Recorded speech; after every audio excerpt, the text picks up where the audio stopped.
Hello friends, welcome back to my YouTube channel. आज हम बनाने वाले हैं touch sensor project using MAX 7219 LED matrix. जैसे हम टच सेंसर को टच करेंगे हमारे डिस्प्ले पे टच का पूरा टी नहीं बस टी डिस्प्ले होगा, और जब नो टच कोई भी टच नहीं रहेगा तो उधर एंड डिस्प्ले होगा।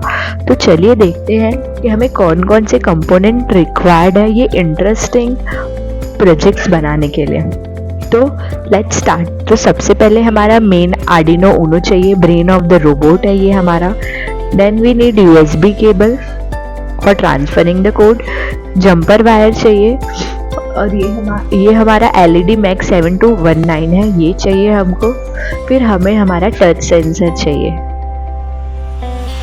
ये हमारा सर्किट डायग्राम में हमने टच सेंसर लिया है, मैक्स 7219 लिया है। मैक्स 7219 को हम पहले आर्डिनो से कनेक्ट करेंगे। उसके पास टोटल 5 पिन होते हैं, जैसा कि VCC को जाएगा, 5 वोल्ट को जाएगा, ग्राउंड को जाएगा, डी इन पिन नंबर 11 को जाएगा, CS पिन नंबर 10 को जाएगा, और CL जो है पिन नंबर 13 को जाएगा।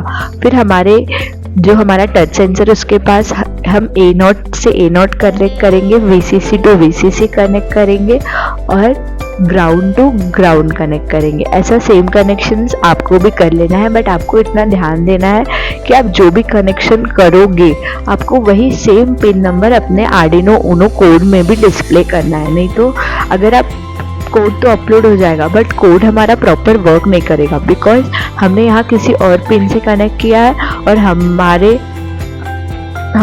हमने जो अपने आर्डिनो उनो में कोई और पिन नंबर दिया है, तो कोड तो अपलोड होगा, फिर आपको पिन नंबर चेंज करना पड़ेगा, तब जाके हमारा जो प्रोजेक्ट का वर्किंग मॉडल है वो काम करेगा। तो चलिए हम अपना अभी हार्डवेयर इम्प्लीमेंटेशन करते हैं। सबसे पहले हम टच सेंसर लेते हैं। टच सेंसर को हम अपने आर्डिनो उनो से कनेक्ट करते हैं।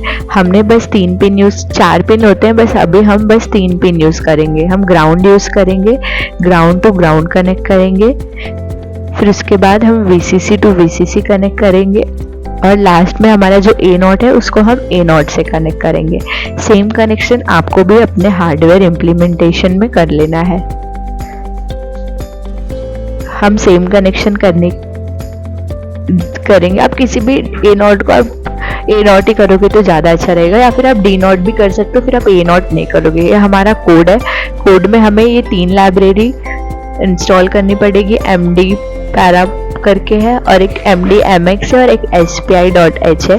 फिर हमने ये चीज़ इसमें डिफाइन किया है कि जैसे हम टच सेंसर को टच करेंगे वहाँ पे T लिख के आएगा, और हमने टच सेंसर को हम टच नहीं करेंगे तो वहाँ N लिख के आएगा। तो हमें अपने कोड में ये चीज़ डिफाइन करना है। तो ये हमारा आउटपुट है। अभी हमने टच सेंसर को कुछ भी टच नहीं किया है, तो वहाँ पे हमारे आउटपुट में N लिख के आ रहा है। जैसे ही हम टच करेंगे हमारे टच सेंसर टच होगा, सेंस करेगा, और वहाँ पे T लिख के आ जाएगा। तो ये था हमारा सिंपल और interesting project using touch sensor. आगे की वीडियोस में हम और भी चीजें बनाने वाले हैं। Thank you for watching. मिलते हैं नेक्स्ट